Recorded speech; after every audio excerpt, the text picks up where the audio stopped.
הממשלה של ישראל והצה"ל והמון תומכי ישראל בעולם מתנצלים ומבטאים את החרטות שלהם על זה שהצה"ל בטעות הרגו מסייעי הומניטרי, או איך שקוראים להם, האנשים שבאו מארצות שונות להביא אוכל ותרופות לתוך עזה בזמן המלחמה, הם נהרגו בטעות, וכולם מהממשלה של ישראל עד לתומכי ישראל ואנשי ההסברה, כל מי מתנצל בשביל מה שקרה, אומר שזה דבר איום ונורא, אבל ככה קורה במלחמה, ושום דבר נגד המסייעי הסיוע, אבל כאילו הם הבינו כשהם נכנסו שזה יכול לקרות, ונו מה לעשות. ואם תשאלו אותי, האנשים שנהרגו הם אנשים שדווקא בחרו ללכת למקום שממנו באו הרוצחים של הישראלים, האנשים שרצחו את הישראלים בשביעי ולפני כן ומכן, אחרי כן, הם דווקא רצו ללכת להביא אוכל ותרופות, ואלוהים יודע מה עוד, לחמאס, או לתומכי חמאס, או לאנשים שבדרך כלל צריכים להיכנע לישראל, והאנשים שנהרגו, לא הייתי הורג אותם, לא הייתי מעניש אותם, בגלל שהם הוזמנו, הם הרשו להם להיכנס, אז אני לא מתכוון להעניש אותם ולהרוג אותם, אבל אני לא בכיתי כששמעתי שהם נהרגו, ומי שאומר שהוא כן בכה ושזה כן דבר נורא, הוא לדעתי לא תומך בישראל, והוא בסופו של דבר עוזר לחמאס ותומכיה. ברוכים הבאים לפודקאסט ילדי המדרחוב, קוראים לי נפתלי, והעברית שלי חלשה מפני שלא הייתי בארץ לבערך 25 שנה. אז העברית שלי חלשה אבל משתפרת מהר מהר מהר מהר, והנה המנחה השני שאני מניח שהוא מאוד מאוד אוהב את האנשים שנהרגו, אז ניתן לו לדבר, רזי. כן, אני מסכים עם כל מילה שאמרת. כן, האנשים האלה בחרו, אתה יודע, זה מה שהם רצו לעשות עם החיים שלהם בשלב הזה, לבוא לעזה אחרי השביעי באוקטובר, אחרי שהם ראו מה האנשים האלה עשו, ולסייע להם. ואנחנו דיברנו על סיוע הומניטרי גם בפרק שלם שהיה רק על זה, וגם בכל פרק אחר. אני חושב שהנושא עלה, ואין דבר כזה סיוע הומניטרי, זה סיוע צבאי. אתה צריך לאכול בשביל להיות מסוגל להילחם, והסיוע הזה עוזר להם להילחם. עכשיו, אתה יודע, יש כל מיני שאלות לגבי המקרה הספציפי. ברור שזו הייתה טעות מבחינת ישראל, כי אתה יודע, הם עובדים עם הארגון הזה, הם אתה יודע, נותנים להם להיכנס וזה, אבל בעולם מתעלמים מכל העובדות בדרך ואני חושב שגם בארץ, בדרך שבה מדווחים על מה שקרה, ובוחרים לציין, אתה יודע, פרטים חלקיים כמו, אוקיי, זה היה רכב מסומן עם הלוגו של, אתה יודע, היה את התקרית לפני כמה חודשים עם האמבולנסים שהופצצו. זה שרכב מסומן לא אומר שהוא מסיע מה שהסימון כביכול טוען שהוא מסיע, אבל כל הדברים האלה לא רלוונטיים כשיש עוד הזדמנות להאשים את ישראל ברצח אזרחים, אתה יודע, בלי להתייחס לעובדה שזו מלחמה, במלחמה אנשים מתים, משהו כמו 50 חיילים מתו עד עכשיו מירי של חיילים אחרים. כאילו זה קורה במלחמה, וזה נורא כשזה קורה, בוא נגיד זה נורא כשחיילים יורים בחיילים ישראלים, אבל כן, הצורה, כל תקרית כזאת היא תקרית שהצד השני משתמש בה לתעמולה במערב בשביל לפגוע בקשרים של ישראל, שכבר מאוד חלשים עם בעלות הברית שלה,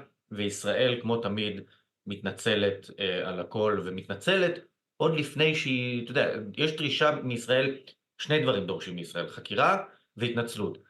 לא צריך קודם חקירה ואז התנצלות על בסיס מה שיוצא מהחקירה, אבל ישראל עושה מה שאומרים לה, והתוצאה בהתאם.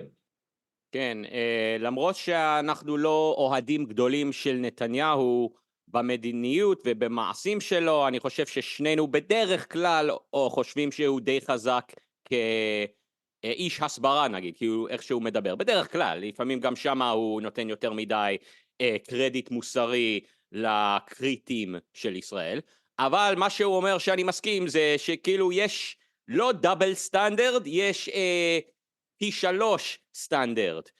א', יש כאילו כל העולם, ב', המדינות המערביות, יש כאילו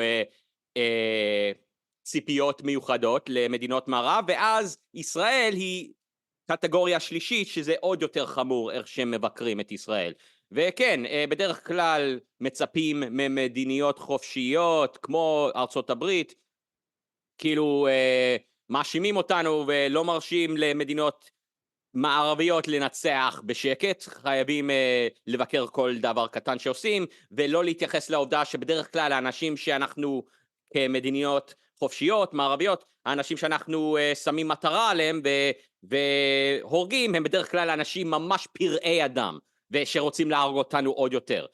ואז איך שמתייחסים לישראל זה ממש open season, זה ממש, אנחנו punching bag, זה כאילו כיף להם, לבני זונות האלו, ב-BBC, ב-CNN, והם רק כאילו הפרצוף של המפלצת, זה המון המון אנשים בעולם, ובסושיאל מדיה שלא תדע מה אומרים, או שאתה כן תדע. אז כן, כאילו, אז מה קרה, כאילו, מה הדבר הכי חמור שאפשר לומר על הצהל במקרה הזה? שמה, שהם דווקא הרגו את המתנדבים שם בעזה, שהם דווקא רצו להרוג אותם? ואם זה נכון, אז זה אומר שאחרי חצי שנה של המלחמה הזאת, ישראל עשתה דבר אחד שהפלסטינים עושים בכל הזדמנות שהם יכולים. זה הדבר הכי חמור שאפשר לומר על ישראל. אז עם ההיגיון הזה, אז צריכים אז לומר טוב, אז זה סימן שהאנשים שישראל מנסים להילחם נגדם הם ממש ממש בעיה, הם ממש ממש חדשות רעות, ואם לא, אם ישראל לא תנצח במלחמה הזאת מהר, אז זה יהיה ממש עניין גרוע, ועוד יותר, כאילו בדרך כלל ישראל צריכה לנצח מהר. כל מי שבעולם אומר שהוא אכפת לו מהפלסטינים והערבים וכולם, והמסייעים, הם רוצים שהם כאילו יצאו בשלווה, הם צריכים ללחוץ את ישראל דווקא לנצח מהר. לא לסיים ולצאת, אבל לנצח ולנצח מהר, בשביל האנושות, בשביל הזכויות אדם, בשביל הביטחון והעתיד של הילדים שהם כל הזמן בוחרים עבורם. כן, מה שמדהים לראות זה לא כזה מדהים, מדהים שישראל פועלת ככה, כן? ככל שישראל הולכת לקראת מה שכביכול שונאי ישראל רוצים שישראל תעשה, או לפחות מה שכנראה בישראל חושבים, שיפייס את שונאי ישראל. זאת אומרת, פחות פעולות שחפים מפשע כביכול עשויים להיפגע בהם, יותר סיוע הומניטרי, אתה יודע, ממש צעד צעד מאז השביעי באוקטובר, וכמובן שמלפני השביעי באוקטובר, ישראל לא פועלת באפילו עשירית מהכוח שהיא יכולה לפעול בו, אבל היא מפחיתה את הכוח שהיא כן פועלת בו. וככל שהיא מפחיתה וככל שהיא מגדילה את הסיוע לאויב, הביקורת בעולם נגד ישראל הולכת וגוברת. ישראל נכנעת ללחצים וזה מעודד את הלוחצים להמשיך ללחוץ. תשמע, מה שהסוף, אנחנו מכירים את הסוף. בסוף ישראל תיכנע, תצא מעזה, ואז אנחנו נשמע מכל מיני אנשים, גם בשמאל הישראלי, שתראו, ניסינו מלחמה בכל הכוח, זה לא עובד, אז בואו נלך לקראתם. ושוב, כל הסיבה שזה קורה, זה כי ישראל במשך עשרות שנים הולכת יותר ויותר לקראת האויב, והאויב מזכיר לנו כל פעם, אנחנו האויב, כל מה שאנחנו רוצים זה לרצוח אתכם. אז כן, שוב, אנחנו מאוד פסימיים בתוכנית הזאת, אבל זו המציאות. אז בואו נדבר על הסיוע ההומניטרי שדיברנו עליו הרבה. בפרק שעבר אני חושב שהעליתי, אני ציטטתי איזה חבר שיש לי פה בארץ, חירות, אוכל להגיב. היום אני רוצה לצטט עוד חבר שהכרתי פה בארץ, ארד, אני חושב, כן, ארד. הוא אומר שזה לא הפעם הראשונה בהיסטוריה שצבא או שממשלה מרשים לסיוע הומניטרי. הוא אמר שהיום כולם עושים את זה, גם כשאמריקה הולכת לעיראק וגם כשאנגליה הולכים לאפגניסטן וכולי. הוא אומר שזה לא הפעם הראשונה, כולם עושים את זה, כולם מצפים את זה, אז ברור שגם ישראל יעשו את זה. ואתה אומר, זה נכון, ישראל לוקחת את זה, כמו תמיד ישראל לוקחת את זה למקום קיצוני הרבה יותר, בקיצון הלא נכון, ועושה יותר בכיוון הזה. אבל כן, נכון, ארצות הברית, בניגוד למה שקרה אחרי שיפן הפציצה או תקפה את פרל הרבור, וארצות הברית הכריזה למחרת מלחמה שהסתיימה בפצצות אטום על יפן, 2, כי יפן נכנעה אחרי 2, זה היה יכול להיות הרבה יותר מ2.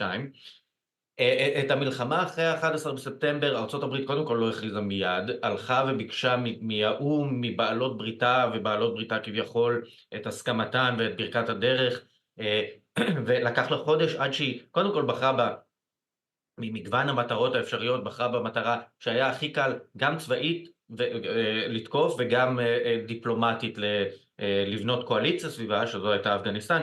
לקח להם חודש, והדבר הראשון שהם הפילו על אפגניסטן היה סיוע הומניטרי. ו20 שנה אחר כך, אותם אנשים שהיו בשלטון כשארצות הברית יצאה למלחמה נגד אפגניסטן, חזרו לשלטון. אז הכישלון של הדרך הזאת, של דרך הסליחה שאנחנו נלחמים, סליחה שאנחנו מגנים עליהם, הכישלון הזה מוכיח ב100% מהמקרים שזה רק יוביל ליותר מלחמות ויותר הפסדים במלחמות, ויותר הרג ופגיעה בצד שלנו. ומשום מה, ככל שהזמן עובר, כן, אנחנו הולכים יותר ויותר בכיוון של פשוט לראות במלחמה משהו שעושים, אתה יודע, בצורה שאתה נלחם בעצמך, פחות או יותר, כי אתה מסייע, שוב, אתה מסייע לאויב בזמן שהוא מנסה לרצוח אותך.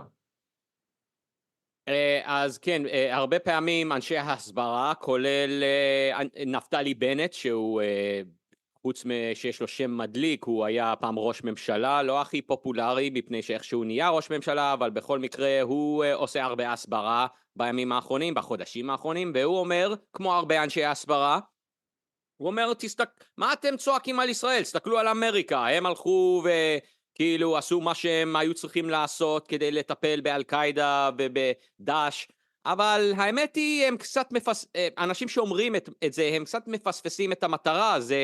זה לא נכון שאמריקה והבריטים וכולי, והמערבים עשו מה שהם היו צריכים לעשות. הם בדרך כלל גם היו מאוד חלשים.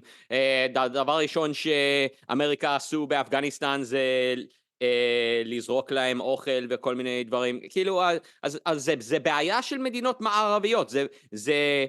זה מוסריות נוצרית שאומרת, כאילו, אסור לי להרוג, אלא אם כן יש לי איזשהו סיבה שאני מגן על מישהו חוץ מעצמי, אבל גם אז כאילו אסור לעשות יותר מדי נזק. זה ממש self-defeating, זה ממש גרוע. מזל שאמריקה לא פעלו עם המוסריות האלטרואיסטית נוצרית הזאת בזמן מלחמת העולם השנייה, או כפי שאומרים, היינו היום מדברים גרמנית, אבל כמובן אני ואתה לא היינו קיימים בכלל לדבר, אני מניח.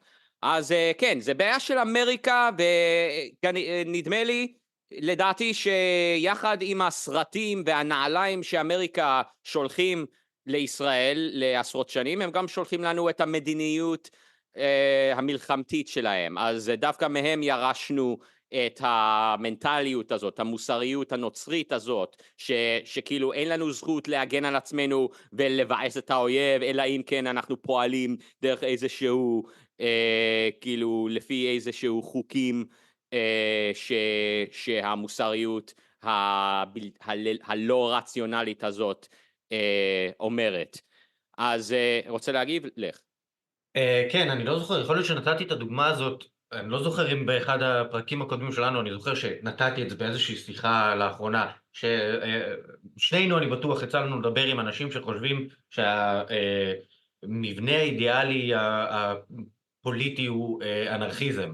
זאת אומרת, אין מדינה, ואתה יודע, כל אחד יש לו את המשטרה שלו, שהוא מממן באופן ישיר.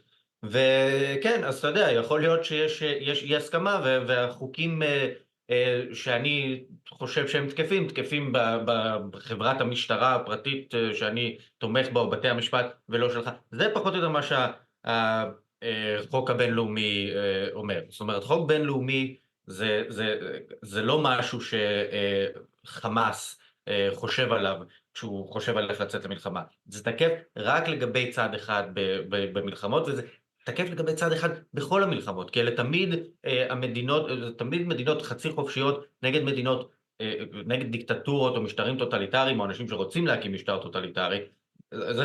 אלה תמיד המלחמה, אין לך מלחמות בין שתי מדינות מתורבתות. אז כן, החוקים האלה, קודם כל, צריך כמובן להתנער מהם לחלוטין, ולהגיד חד משמעית, החוק היחיד שיש לגבי מלחמה, זה שזה דבר רע ולא צריך לעשות את זה בכלל.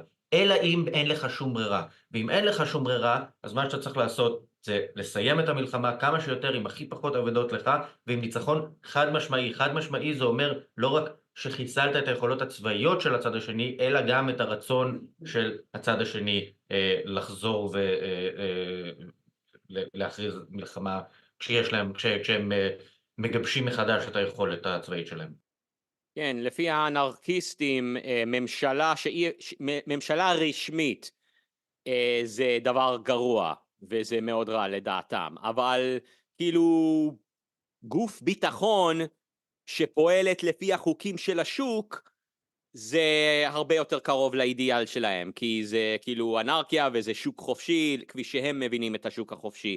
אז בעיניהם חמאס הרבה יותר קרוב לאידיאל, אז להם דווקא כאילו הכנסת והממשלה של ישראל וכל זה, וצהל וכל זה, כל הממשלה הרשמית, הגוף הרשמי של הגנה ושל משפט וכל זה, זה עבירה מוסרית לדעתם, אבל איך שהפלסטינים פועלים זה פחות או יותר כמו שהם היו רוצים, כאילו מי שכאילו מגיע לכוח זה כאילו סימן שמגיע להם להיות בכוח, ובתחום מסוים זה נכון לומר שחמאס כן מייצגים את הרצונות של הפלסטינים בגלל שהם כל כך פופולריים, אבל מה שהם לא, זה הם לא מגינים על זכויות הפרט, זכויות של האינדיבידואל, זכויות האזרחים, הם בדיוק ההפך, החמאס ובדרך כלל כל המנהיגים הפלסטינים.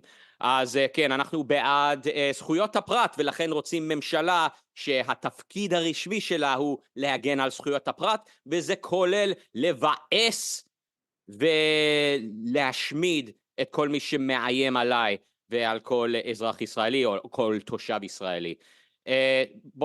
כן, אני רוצה רק לגבי, כן, חמאס מייצגים, אתה יודע, את הפלסטינים חלקית בנושאים מסוימים, אני בטוח שיש כאלה שרוצים יותר דת, פחות דת כחלק מהמבנה של המדינה, רוצים יותר מדינת רווחה, רוצים שהממשלה תאכיל אותם על חשבון אחרים או מה שלא. הדבר היחיד שחמאס מייצג את כל העם הפלסטיני פחות או יותר בו, זה הרצון לרצוח ישראלים. כי זה גם הפלגים השונים, בשביל זה הם קיימים, ואתה יודע, זה קונצנזוס מוחלט אצל הפלסטינים, ואלה האנשים שהסיוע ההומניטרי הולך אליהם. זה או כן חמאס עצמו, או האנשים שבשביעי באוקטובר לא היה להם את הביצים ללכת ולסכן את עצמם ולחצות את הגדר, אז הם רק יצאו לחגוג ברחובות. אז כן, אלה האנשים, כל פעם שאנחנו שומעים על סיוע הומניטרי, חשוב לזכור, זה לא סיוע הומניטרי, זה סיוע צבאי לאויב של ישראל בזמן מלחמה, אלה לא חפים מפשע, וכן, זה ממש לא טרגדיה שקרה מה שקרה.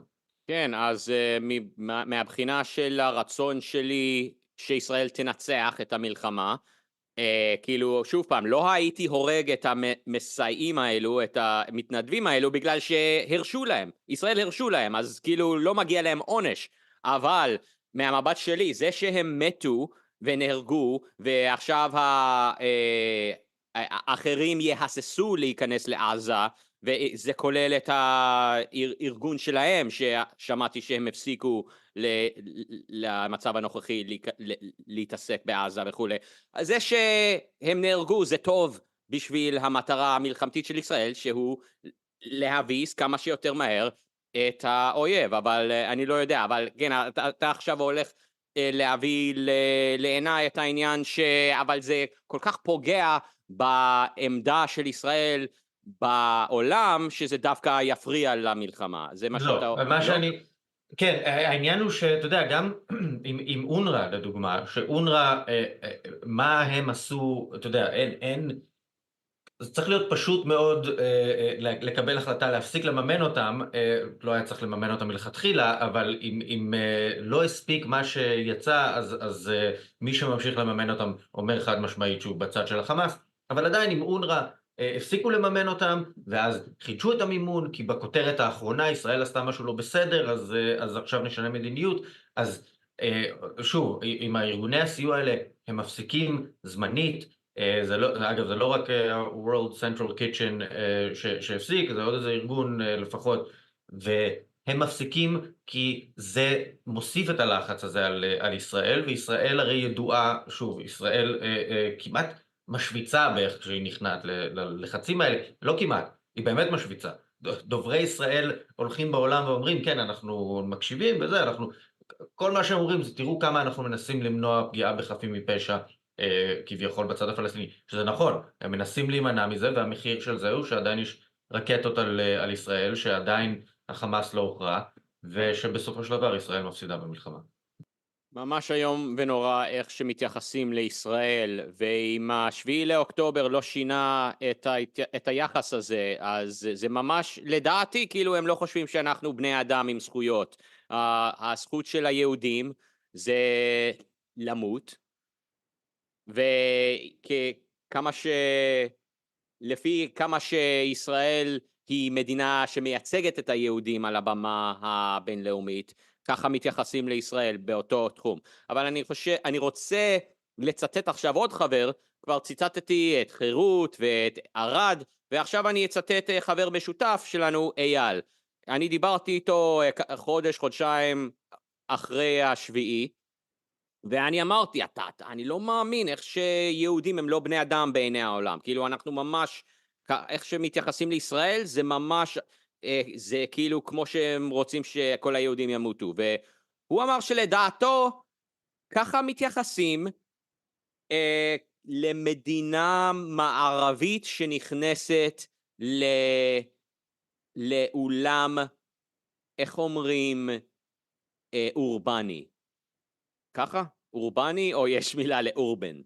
כאילו, אני חושב שאורבני זה, כן, מילה מתאימה. כשנכנסים לעיר, עם צבא שמייצגת מדינה חופשית, נכנסת לאזור שבה הרבה אזרחים גרים, אז כן, העולם משתוללים ומגנים ושונאים את המדינה שעושה הזאת, למרות שזה למטרת הגנה עצמית, למרות שאין להם ברירה, למרות שיש צדק בכניסה לאזור, בכל זאת הוא הזכיר לי, כן, כל העולם גינה את ארצות הברית לדוגמה, כשהם פוצצו אזורים עיראק שהיו בה הרבה אזרחים. אז הוא אמר שהוא לא כל כך בטוח שזה שנאה כלפי יהודים, שהמוטיבציה של כל המבקרים של ישראל. ואתה אומר?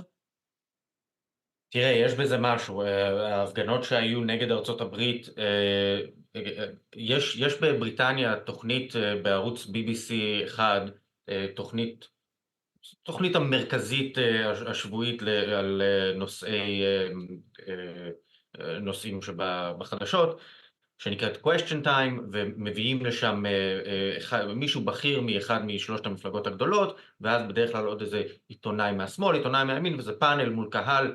יש למי שבאמת מסוגל להקל דברים כאלה, יש ביוטיוב את התוכנית שהם עשו ב-13 בספטמבר, כי זה בימי חמישי, 13 בספטמבר 2001, היה שם את השגריר האמריקאי בבריטניה, אחד אחרי השני, אנשים בקהל ואנשים בפאנל אומרים לאמריקה, תראו מה הבאתם על עצמכם. זה פשוט דבר מזעזע לצפות בו. אז נכון, יש את זה, אבל גם בזמן, אתה יודע, בשיא ההפגנות נגד המלחמה בעיראק, אף אחד לא היה צריך לפחד ללכת ברחובות של לונדון ולדבר במבטא אמריקאי. לא היה קורה לך שום דבר, אף אחד לא היה תוקף אותך כי יש לך מבטא אמריקאי. פה אני לא יודע אם צריך לפחד לדבר בעברית, כי רוב האנשים האלה הם גם לא הכי חכמים, ואני לא חושב שהם ידעו שזה עברית, והם יחשבו, אוקיי, שפה זרה, אני לא רוצה להיות גזען או מה שלא, אבל בוא נגיד, יש לי חבר, אני חושב שהזכרתי את זה בפרק אחר, אבל זה רלוונטי גם עכשיו, יש לי חבר פה בבריטניה, עורך דין, מתלבש יפה, והוא שם כובע שנראה כמו כובע של חרדים, לא יהודי, וולשי, הוא 3 פעמים קרא לו בחודשים האחרונים, שצעקו לו מעבר הכביש דברים כמו Free Palestine, רק כי הוא נראה קצת סוג של יהודי. אז כן, אני חושב שיש משהו מאוד מאוד ייחודי, ושוב, יש, ניתנת לזה לגיטימציה גם על ידי אנשים בתקשורת, אפילו על ידי פוליטיקאים. היה איזשהו פוליטיקאי בבריטניה ב-House of Lords, זה אחד משני הבתים של הפרלמנט פה, הבית הלא נבחר של הפרלמנט, יש לנו גם כזה, שאמר, תראו מה שישראל עושה וזה, היא גורמת לאנטישמיות ברחבי העולם, שזה סוג של לתת לגיטימציה לאנטישמיות. נכון, יש שם בדיחה על החבר שלך, שלא רק בגלל איך שהוא התלבש, אבל גם בגלל שהוא היה עורך דין, חשוב שהוא יהודי. אבל נמשיך הלאה, כן. שווה לציין, כי אני דווקא הייתי באמריקה בזמן של, לכל שנות ה-2000, ועד לשנה הזאת. והייתי שומע שכשאמריקאים מטיילים בעולם, הם כאילו, כמו בפרק של סאות' פארק ממש, הם מציגים את עצמם מקנדה ולא מאמריקה, כאילו שכן היו תוקפים אמריקאים. זה לא אומר שזה היה קורה בלונדון, אבל כאילו היה כזאת הבנה באמריקה, שאם מטיילים בעולם לא צריך להתנדב את העובדה שאתה אמריקאי. סתם רציתי לציין, אבל כאילו, אז מה התשובה, כאילו, בסופו של דבר? אני חושב שזה כאילו גם וגם, כאילו גם זה, יש להם בעיה בדרך כלל כשמדינות חופשיות מערביות נכנסות לאזור והורגים רעים ויחד איתם את האזרחים שמה, וגם ליהודים מתייחסים עוד יותר גרוע, וגם היהודים לדעתי הם ה-placeholder, לא יודע איך לומר את זה בעברית פתוח, placeholder, עומד מקום, משהו כזה, כאילו זה ממלא מקום. ממלא מקום, שזה גם סאבסטיטוט בבית ספר, נכון? וואלה, איזה זיכרונות חוזרים אליי, איך היינו משתוללים, ממלא מקום זה חופש, נכון? לא צריך לעשות כלום, המורה לא שם, בכל זאת. היהודים הם כאילו הממלא מקום שמייצגים את המערב, כאילו כל מי ששונא את המערב, שונא את הדברים שמגדירים את המערב, הקפיטליזם, מדע, זכויות הפרט בדרך כלל, נטיות אגואיסטיות, כאילו כל כאילו הנטייה של האינדיבידואל ללכת בדרך שהוא מחליט ושהוא רוצה בשביל לבנות לעצמו, להשיג לעצמו חיים טובים, כל הדברים האלו שבדרך כלל מגדירים את התרבות המערבית, היהודים ככה מייצגים את זה במוחות של עולם, ובדרך כלל איך שהעולם מתחמם כלפי הדברים האלו, הם בדרך כלל לא מפריע להם לראות יהודים, אבל כמה שיותר העולם, כולל אנשים בתוך המערב, שמתחילים לשנוא ולהאשים את הקפיטליזם, את המדע, את האינדיבידואליזם, את הזכויות הפרט ואת כאילו הנטיות האגואיסטיות שתיארתי, אז בזמנים כאלו הם ממש מתחילים להאשים את היהודים ולשנוא את היהודים, ולכן צריך לא רק להילחם בעד ביטחון של יהודים, אבל צריכים גם להילחם בשביל הדברים שמגדירים את העולם המערבי. כן? כן, ובאמת אם אנחנו מסתכלים גם בישראל, גם בבריטניה, גם בארצות הברית, אני פחות עוקב במדינות אחרות אחרי הפוליטיקה, אבל מסתכלים על מה שנקרא ימין ומה שנקרא שמאל, זה לא שאי פעם היה, אתה יודע, איזשהו צד שהיה באמת מושלם, אבל הם נהיים גרועים יותר ויותר, שני הצדדים. הרעיונות שלהם נהיים גרועים יותר ויותר ודומים יותר ויותר, בוודאי ברמה המהותית. הם לא מסכימים על כל מיני דברים ספציפיים, אבל ברמה המהותית, גם במסגרת מה המדינה צריכה לעשות, וכמובן במסגרת הביטול של הפרט